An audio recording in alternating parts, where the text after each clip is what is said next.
Good evening. Tonight's Committee of Adjustment hearing is being held by video conference and live streaming video on the town's live stream web page at oakville.ca. This is a hearing to consider applications for minor variance and consents held under the authority of the Planning Act. Please keep in mind the intent of this process is to review the application that is before the committee, listen to the evidence, and then make a decision. The process is not intended to be used to resolve any concerns or disputes that may exist between the town, individuals, or organizations. If a request for a deferral is made and the committee grants such a request, the applicant or authorized agent must contact the Secretary-Treasurer to schedule a new hearing date. In order to conduct an effective and efficient electronic hearing, we've adopted the following process. If you're watching the live stream of this hearing on oakville.ca, and if you wish to speak to an item on the agenda, you can call 905-815-6095. Again, 905-815-6095. Phone number is also posted on your screen below the live stream at oakville.ca. Staff will be standing by to take your call. When you call in, staff will ask your name, item number you wish to address, and your telephone number. Further instructions will be provided for you to call back to join the video conference. When the chair of the committee polls for interested parties, press *6 and unmute yourself. The applicant or agent will be given the opportunity to briefly explain to the committee the basis of the application and answer any questions that may arise. A maximum of 5 minutes will be provided for a presentation. You will need to state your full name and address for the record. Any submissions beyond 5 minutes will be at the discretion of the committee. All delegations must also state their full name and address for the record. A maximum of 5 minutes will be provided to make your presentation. All remarks and questions are to be directed to the chair. Any submissions beyond 5 minutes will again be at the discretion of the committee. The applicant or agent will then be provided with a further 5 minutes to respond to the comments made by any interested parties and answer any questions from committee members. If the applicant or agent has any concerns found in the staff report, particularly any proposed conditions, this is your opportunity to advise us. The matter will then be taken into committee for a decision. This will mark the end of all discussion.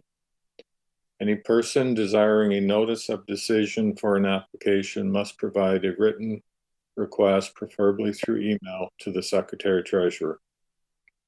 Written notice of the committee's decision will be mailed not later than 10 days for minor variances and 15 days for consent to the applicant and/or agent and any other person who filed a written request for such notice. The last day to appeal the decision to the Ontario Land Tribunal will be noted on the decision. Only the applicant, specified persons, or public bodies may appeal the committee's decision to the Ontario Land Tribunal. In November 2022, Bill 23, More Homes Built Faster Act, amended the Planning Act to remove appeal rights for members of the public. If no appeal is received within the prescribed time frame, the decision of the committee becomes final and binding. Secretary-Treasurer will then notify the applicant and anyone who received a copy of the decision through written correspondence. People participating in this hearing are to be courteous to and respectful of the members of the committee, town staff, and other people participating in this electronic hearing. Tonight's electronic hearing is being video recorded and available for future viewing at oakville.ca. Thank you. We have regrets tonight from Ms. McHale. Do I have any declarations of pecuniary interest? I see none. Madam Secretary-Treasurer, are there any requests for deferrals tonight? Yes, one moment. We have a hand up.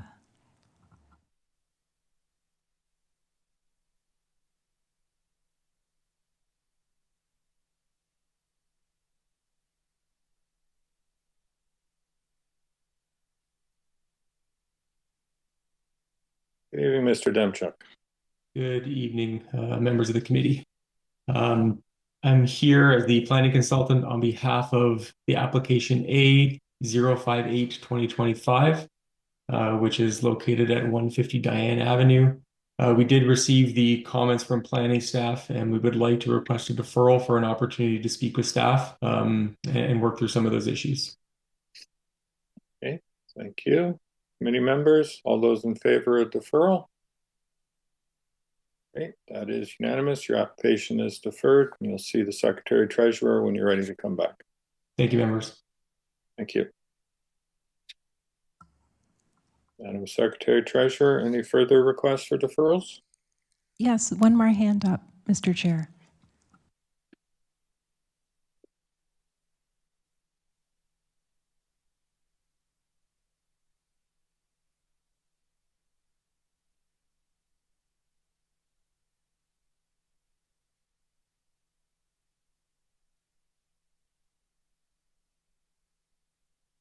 Good afternoon, members of the committee. Hopefully everyone can hear me here. My name is Vasily Santopoulos. I represent Suncor Petro-Canada on the property 845 Burloak Drive, file number A/054-2025. Here to request a deferral at the request of city staff on this one, just to go further in discussions on our site plan application that we currently have in process. Okay, thank you. Committee members, all those in favor of the deferral? Okay, that is unanimous as well. Your application is deferred, and again, when you're ready to come back, contact the Secretary Treasurer. Thank you. Thank you.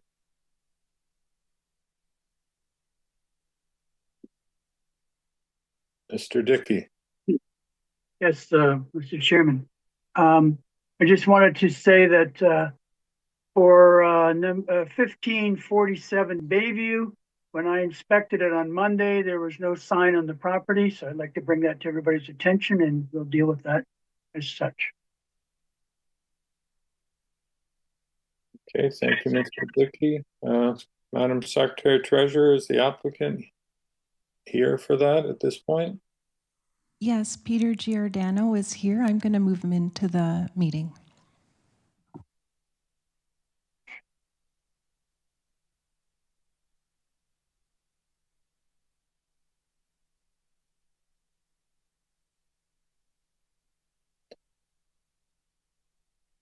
Good evening, Mr. Giordano. As you've heard, Member Dickey on his site visit did not see the sign posted, and it's a requirement that it be posted for the full 10 days before the hearing and for the appeal period as well. So unfortunately, your application has insufficient notice to proceed tonight. Yes, we through you, Mr. Chair, we did post the sign ourselves, and we sent photos of it, but I guess at some point it must have blown away or something must have happened to it. We weren't aware of that. We understand that to be a requirement. For that reason, I guess we would have to defer and come back. Yes, it's really not a discretionary matter. It is a requirement of the legislation, and it is the applicant's responsibility to not only post the sign, but to ensure that it stays posted. So we'll have to defer you tonight. And again, if you could contact Secretary Treasurer to establish a new date. And committee members, all those in favor of deferral for insufficient notice?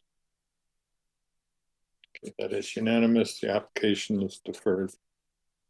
Thank you, Mr. Chair, members of the committee. Thank you. Madam Secretary Treasurer, the agenda is getting shorter. Any additional requests for deferral?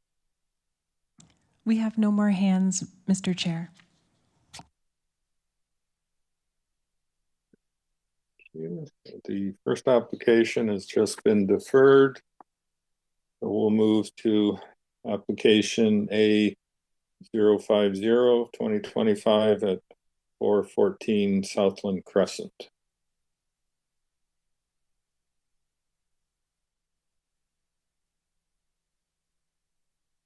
Good evening. Good evening, Mr. Chair and fellow committee members.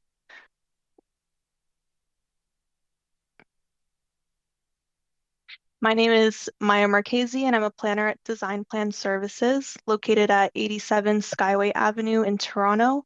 And I'm here today virtually on behalf of the property owner to present this application. Thank you. Please proceed. All right, so this proposal is for a new 2-story detached dwelling, and the application before you today seeks relief from the zoning bylaw for 4 variances related to the proposed dwelling. Next slide, please. The first variance is for the rear yard setback. 7.5 meters is required and 6.4 meters is being proposed. This variance is being triggered by the retaining wall that is required for the basement walkout, which is circled in the red there. And the rear setback measured to the actual dwelling is 10.85 meters, which exceeds the minimum requirement and is compliant. Additionally, the proposed 6.4 meters is measured from a pinch point due to the unique shape of the lot and the way the rear lot line is angled. Next slide, please. The second variance is for the residential floor area. 38% is permitted and 40.06% is being proposed. The requested RFA translated into square meters is 406.01 square meters. Proposed where 385.12 is permitted. So we are requesting an increase of 20.89 square meters. Despite this minor increase, the proposed massing of the dwelling will be in keeping with the existing physical character of Southland Crescent and the surrounding area. The building has been designed with a step back at the second floor above the garage, as you can see in the presentation there. And this is to help reduce the impact of massing from the street. Next slide, please. There are also some nearby examples of similar approvals in the area, including 462 Southland Crescent and 434 Stanfield Road. Both were approved at 44.04%, where 41% was permitted. And then there's also 444 Stanfield Road, which was approved at 44.01%, where 41% was permitted, and 372 Stanfield Road, where 37% was permitted and 39% was approved. Next slide, please. The third variance is for the required front yard setback. 8.99 meters is required and 7.45 meters is being proposed. And this variance is being triggered by the front porch, which is only a small portion of that front part of the dwelling there. If you measure the setback to the main wall of the garage, it's actually 9.53 meters, which is circled in the blue there, and is similar to the existing setback of 9.99 meters and is generally in line with the neighboring dwellings. Next slide, please. And then the fourth and final variance is for a second floor balcony, where second floor balconies are prohibited. So the second floor balcony is being proposed off of the primary bedroom at the rear of the dwelling. It is a relatively small balcony at 3.98 square meters. And in my opinion, the balcony won't have any privacy or overlook impacts further than what a second floor window would have. Additionally, there is privacy screening proposed to provide screening from the dwelling to the west. In that west elevation there, you can see the blue shading is where the opaque privacy screening would be. And then there is also a bump out from the washroom that's on the second floor, which you can see in the east elevation where the blue shading is, which also just adds some screening from the neighbor to the east. And we've read planning staff's comments and agree with their opinion that variances 1 to 3 represent appropriate development. And I also believe that variance 4 is appropriate for the reasons previously stated. And it's my professional opinion that the requested variances are minor and meet the 4 tests set out in 45(1) of the Planning Act and represent good planning. The proposal fits in with the existing context and is consistent with the trend of development that is in the neighborhood. And I respectfully request that the committee approves the 4 variances being requested, and I'm happy to answer any questions. Okay, thank you. If anyone wishes to speak to this application, please call in at 905-815-6095. Committee members, any questions of the applicant? Mr. Dickey. Thank you, Mr. Chair. For the balcony, you say the area is actually 3.49, but the roof is quite large. What stops somebody from using the rest of the roof as a balcony? So it is 3.98 square meters being proposed, and we do have that guardrail that will be going up there. And it is the intention of the builder and the owner to build it and use it as is drawn in the plans that have been provided.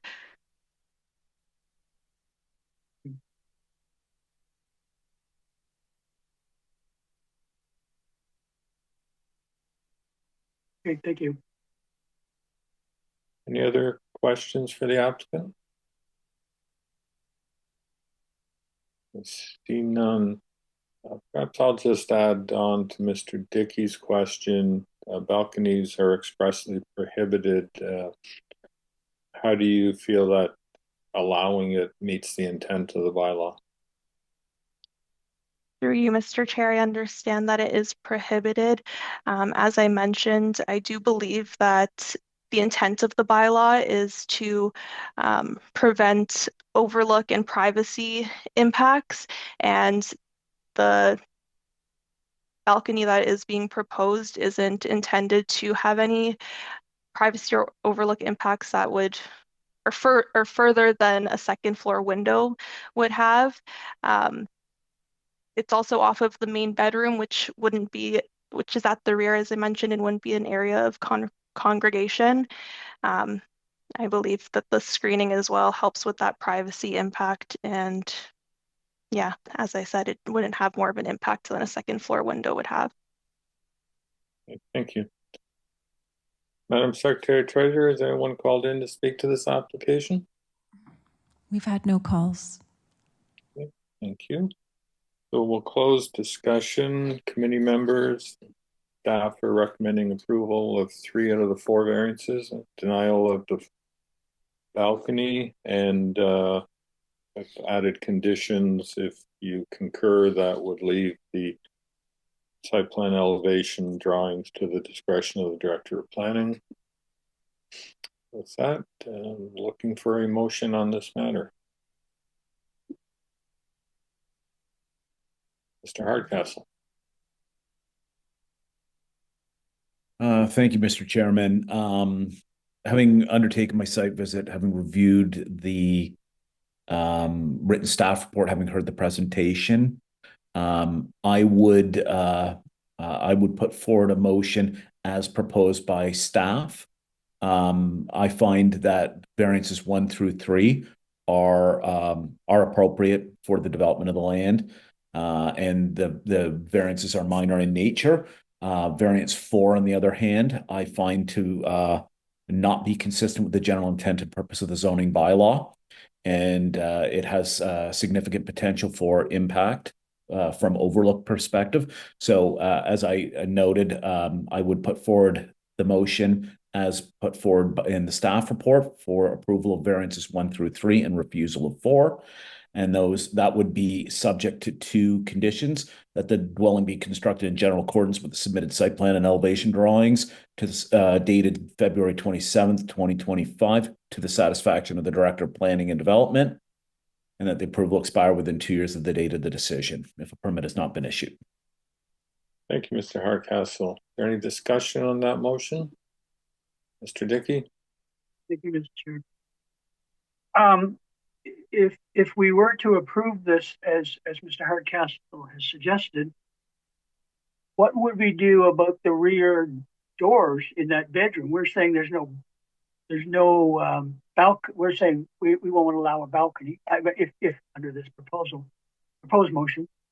So wouldn't that mean they would have to submit new plans to eliminate the rear elevation plans to eliminate those doors and turn them into windows?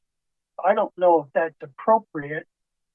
And I asked the other members in the planning department, or should we just be refusing it outright and saying, come back with new plans without the balcony? That's a question I'm putting.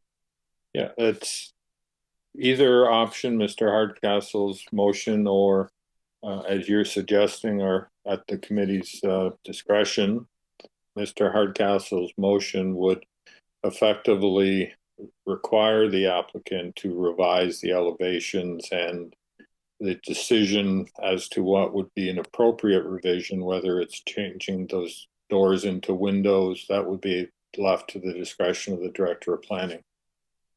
And I'll just look to Ms. McPhail to either confirm or vary that. Chair, to Member Dickey, the way the condition is written, it says that it's in general conformity with, so that allows some discretion to allow the balcony doors to be replaced with windows. So I don't think, in my opinion, I don't think they need to come back for that purpose, because there is that discretion to the satisfaction of the director. Okay, thank you. Thank you, Ms. McPhail. Any other questions?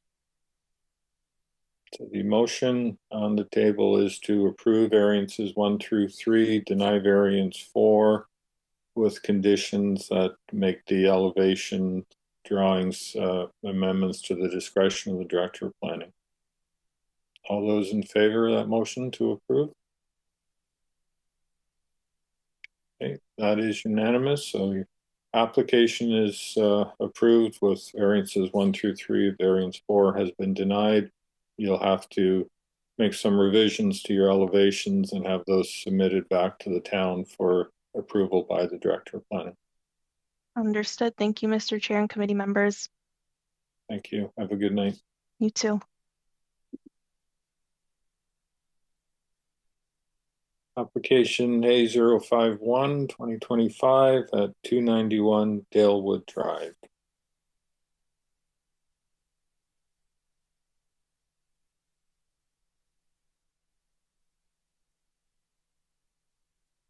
Evening, Mr. Gorell.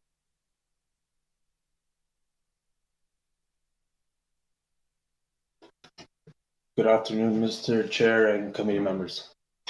My name is Thomas Corral, and I'm the applicant or the agent for the project, the subject project. Should I start my presentation? Yes, please. Okay. So for this particular project, there are some conservation restrictions. So when the design was brought forth, the house was moved a bit forward. There is quite an arc on Dalewood Drive. So we drew an imaginary line from the neighbors to the south and the north and just kind of connected a line. So the setback required is 14.88. We're asking for 10 meters. If you look at the sketch, the area that is dark gray, that's the area that wouldn't comply with the zoning bylaw. However, we do feel that it's just that corner, and the reason for it is because it's not a perfectly rectangle lot. It has the arc in the front, making the setback on the south side much, much larger than the north side.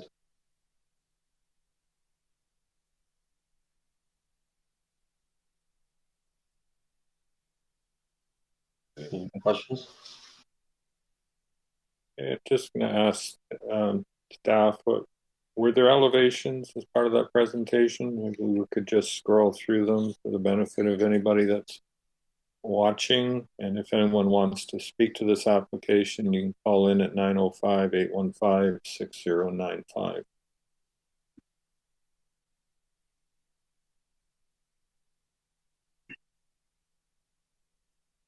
Thank you. Committee members, do you have any questions for the applicant?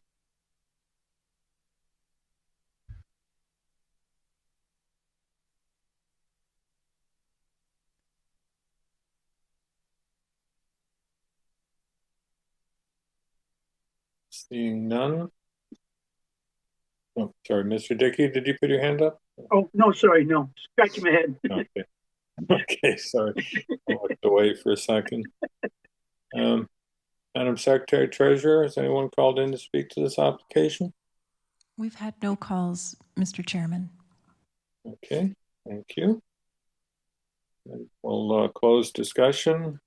Members, you heard the presentation by the applicant. You've read the staff report.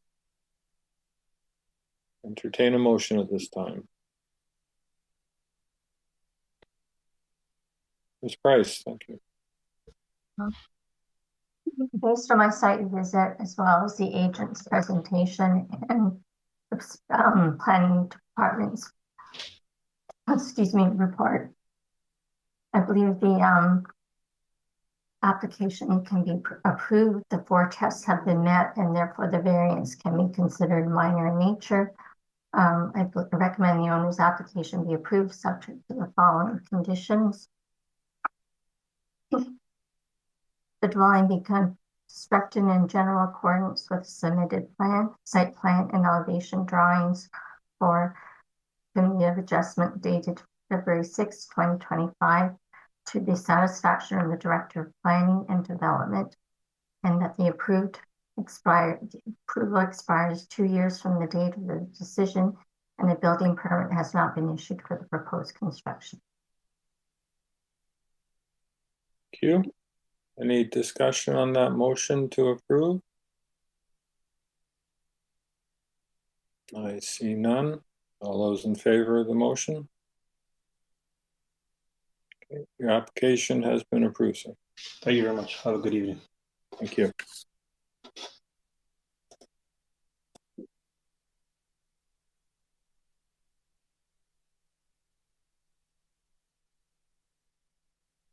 We'll now hear application A052 at 1347 Wheat Boom Drive.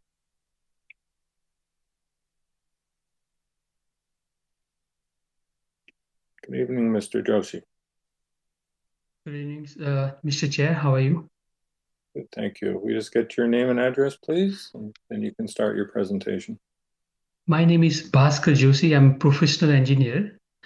I'm representing here owner of 1347 Wheat Bloom Drive. And my living address is 7 Archway Trail. Okay. You can please explain your application. Sure, thank you. Homeowner want to make an entrance in the backyard. However, due to the design of the backyard where the entrance only can propose, there's a fireplace coming in a way. City zoning law allow 1.5 meter of below grade entrance encroachment, where in this property, due to fireplace, we need to enlarge below grade entrance little wider, approximately 5 inch more. We need more encroachment compared to the city zoning law. So right now, instead of 1.5 meter of encroachment, we are doing 1.63 meter, which is 0.13 meter of extra encroachment we need as a minor variance release in this case. Thank you. Okay, thank you. If anyone wishes to speak to this application, you can call in now at 905-815-6095. Committee members, do you have any questions for the applicant? I see none. Madam Secretary Treasurer, has anyone called in for this application? We've had no calls, Mr. Chairman. Thank you. I'll close the discussion and entertain a motion at this time. Mr. Dickey. Thank you, Mr. Chairman. Based on my review of the owner's application, site plan, building elevation, the site visit, presentation by the owner's consultant, and the planning staff's report, I am satisfied that the variance is minor in nature and conforms to the 4 tests under the Planning Act. And I put forth a motion that the application as applied for be approved, subject to the condition that the below-grade access stairs in the rear yard be constructed in general accordance with the submitted site plan drawing dated February 18, 2025, and that the approval expires 2 years from the date of the decision. The building permit has not been issued for proposed construction. Thank you, Mr. Dickey. Is there any discussion on that motion? Seeing none, all those in favor of the motion to approve? Okay, your application has been unanimously approved. Thank you, Chair and Committee. Thank you. Have a good night. Good night.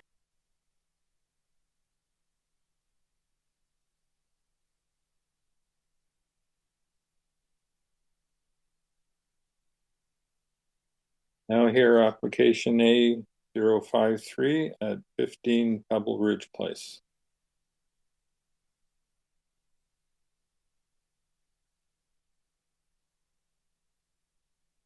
Good evening, Mr. Pfeffer. Oh, good evening. I'm just trying to start the video here, and I have a presentation prepared. So I'm Jim Pfeffer of 95 St. Clair Avenue West. So this house was approved in front of this committee in 2 years ago in 2013. And this was the plan that the committee approved then. I actually apologize that the committee hasn't seen our rationale for this, because I did send something in when we made this application, but I see that it was not distributed. But basically in 2013, we got approval for most significantly kind of depth variances and lot coverage variances related to the fact that there's a lot of basement underneath that pool terrace and underneath the green roof. So I suppose the question is, why are we back now? So if you see on this plan, there's a cabana in that upper right-hand corner. And if you go to the next page, if you take a look at this plan from our last application, you'll see the cabana is 2 meters from the furthest part of the basement, and it's more than 2 meters from the side property line. And we thought that as a cabana in the yard behind the house, it would be subject to this rule that the minimum yard for an accessory building more than 2 meters from the house is 0.06 meters. So we were certainly much further than that from the side property line, and we were in the yard behind the house. But diving deep into the Oakville zoning bylaw on the next page, what we found out when we submitted for the building permit is that the yard is actually measured parallel to the lot line in question. So in this case, from the rear yard to the nearest part of the house, which in this case, you can see that shaded line is the basement. So there's a lot of yard that's behind the house, but that's not actually considered the rear yard as it's viewed by the Oakville zoning department. So if you can see our cabana there, part of it is in the rear yard, part of it's in the side yard, and part of it is in a yard which basically does not fall into any of those criteria. So it was curious to us, but we basically come back not having made any real changes to the built form of the building to get permission to build that cabana. So we could have asked for a side yard setback variance for that cabana, but what we did is instead is that we basically expanded the basement a little bit beneath the pool deck. So there's basement contiguous beneath that cabana, and the cabana is now considered part of the building. So if you go into the next page, what you're going to see is all that yellow area was the plan of the basement that this committee approved. And we've added that extra area of basement. And above the basement in the old plan and the current plan, there's either hardscape or a kind of a green roofing material. So if you go to the next page, that is the current plan. And I've arranged these two sheets so you can scroll back and forth between them, and you can see there's really almost nothing that's changed. So if you go to the next page, that's the plan from 2 years ago. If you go back, you can see that's the plan today. So very little difference between those two. If you go just a couple of pages beyond that, to the next page, here's the planted area behind the house. As you can see, it's exactly the same in these two plans. As a matter of fact, the present proposal has an extra 2 square feet of planting. So really, there hasn't been any change. And then if you go to the final page, I believe, oh yeah, actually I'll show this page. So we've taken this to Conservation Halton already, and Conservation Halton has already approved this. I think you'll see that there's a staff report, and staff have agreed that what we're asking for here today is pretty minor. And then in the last page, just for your information, because it's sometimes a question that comes up, the type of green roof material that we're putting, around the pool deck where there is basement below. There's ways to do this well. There's ways to do this poorly. We're doing it actually with a type of material which has a fair amount of absorption capacity and has a very low runoff coefficient. I don't think it's of course, you've got a grading plan that's already been approved by the city. It's not a significant issue here right next to the shoreline of Lake Ontario, but sometimes people ask about that sort of thing when there is a green roof above a basement. And in this case, we're doing it with something, that's really quite proper. In some cases, this type of green roof can actually have a lower runoff coefficient than an actual lawn. So I'm happy to take any questions, but I think this is fairly straightforward and really doesn't represent any change in what can be seen from what the committee approved 2 years ago. Okay, thank you. If anyone wishes to speak to this application, please call in 905-815-6095. Committee members, any questions for the applicant? Mr. Dickey. Mr. Chair. To the agent, the planning department gave a pretty good, straightforward answer as to why this problem came about. And you seem to be saying something different. Or not different, just explaining it a different way. But it seemed to me the planning department was saying, because the cabana is only 2 meters from the house, and because the cabana sits on top of a basement, that's where the problem came about, that you couldn't, you needed a setback more than 0.06, which would normally apply to the accessory building. You seem to be explaining it in a different manner. Don't get me wrong, I realize the two things result in the same situation, but I'm confused by the way that you're, as the agent, the way that you're explaining it. Would you agree with what the planning department, how they explain it? I do, and I think I understand the difference. When we took this project to the committee in 2023, the basement wasn't quite as big, so the cabana was not contiguous with the house. And so the cabana would have been permitted had it been considered to be in the rear yard, but because of the kind of technicalities of how the zoning department interprets what is a rear yard, it just was not subject to that exception. It wasn't a -0 thing. It would have been allowed to be, 0.6 meters from the side yard setback if it was more than 2 meters from the house and it was in the rear yard. And it was obviously more than 0.6 meters from the side yard. It was more than 2 meters from the house, but the zoning department or the plan review department doesn't see that part of the yard as being rear yard. So curiously enough, there can be a lot of yard, which is neither front, side, or rear yard. It's a funny one, but there it is. And so what we did, instead of applying for that side yard setback variance, is we said, we're going to make the basement deeper. And that creates the situation that the planning department explained, that we've made the basement deeper. The cabana is now contiguous with the basement, so it's considered to be part of the house.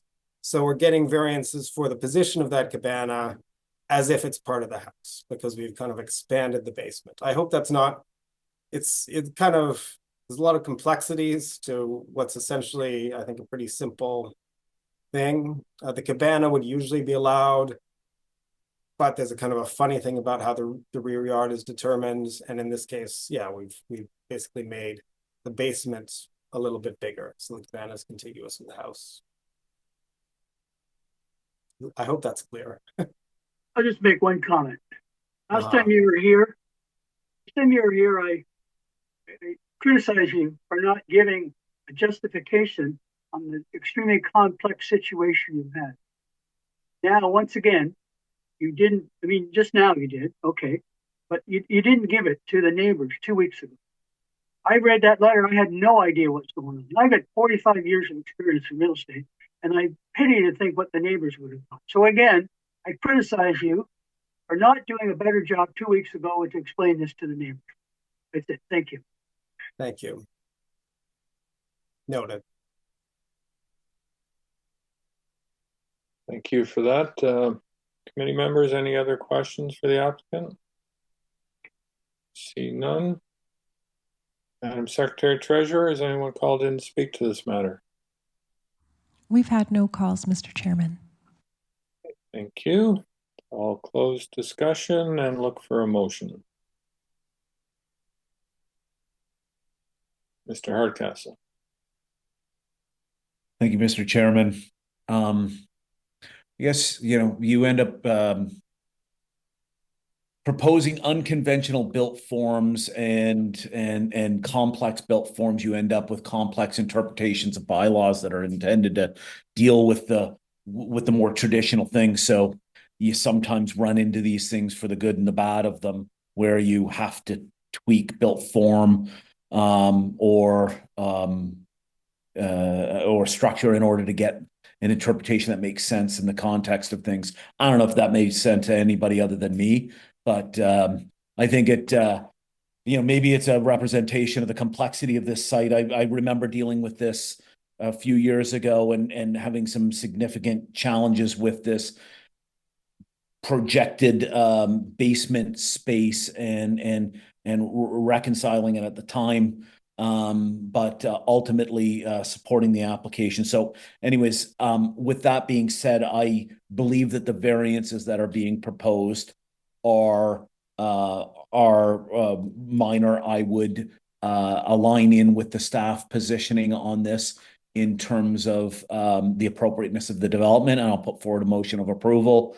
That motion would be subject to two conditions, those being that the dwelling be built in general accordance with the submitted site plan and elevation drawings dated February 4th, 2025, and that the approval will expire within 2 years from the date of the decision if a building permit's not been issued. Thank you, Mr. Hardcastle. As in many things, it takes 2 or 3 things to go wrong to cause a problem. And I think that's, as you put it in this situation, it's a combination of, had the applicant done 1 or 2 things, wouldn't need a variance, but the combination of a couple of things and a complex zoning bylaw, it puts them in front of us. So the motion on the table is to approve the application. All those in favor? That application is approved unanimously. Thank you very much. Have a great night. Your comments are noted, Mr. Dickey. Thank you.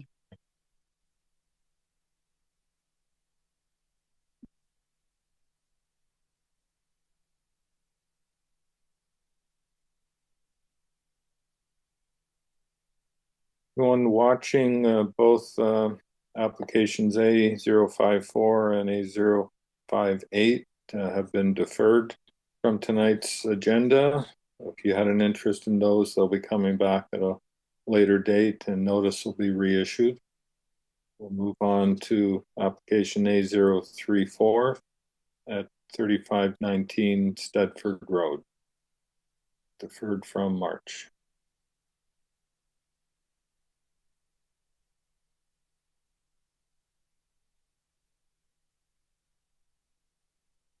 Good evening, Ms. Holloway.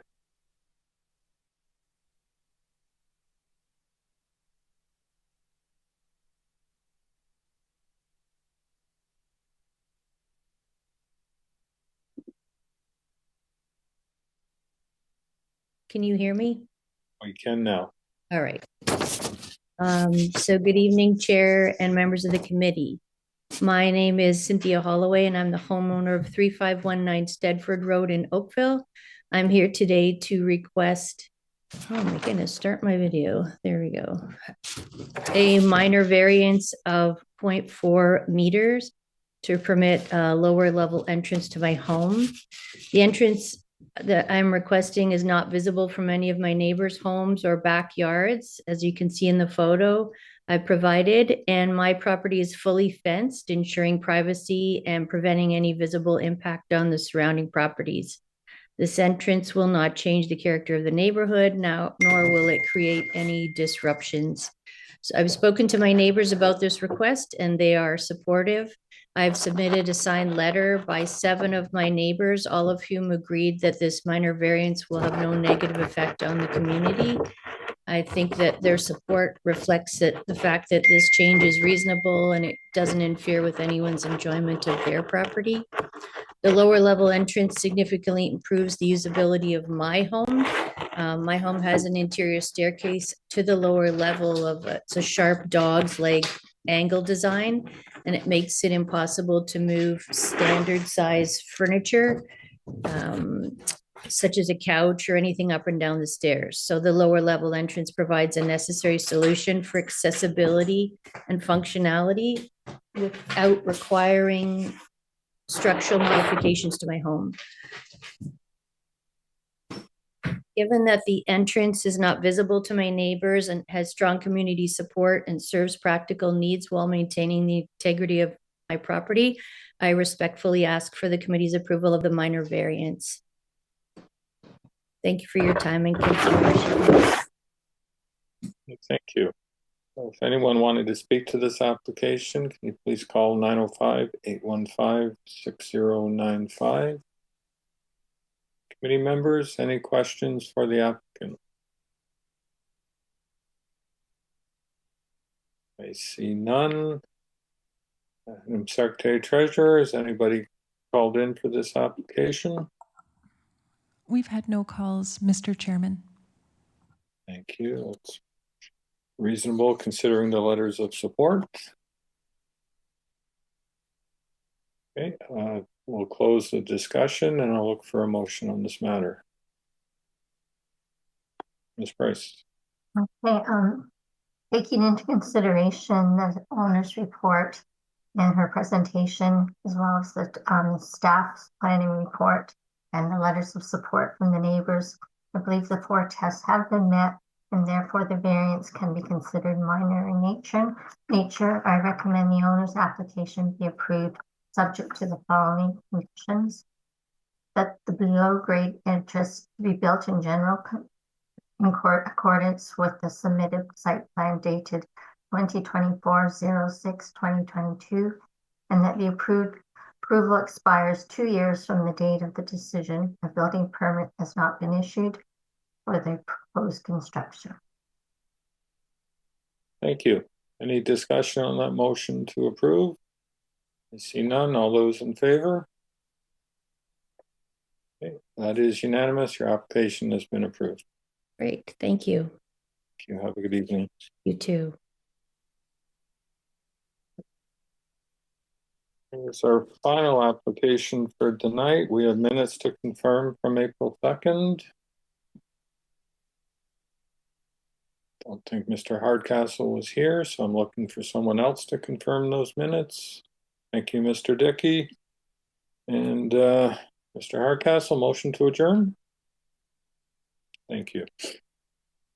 We are adjourned at 7:50. Reading that right.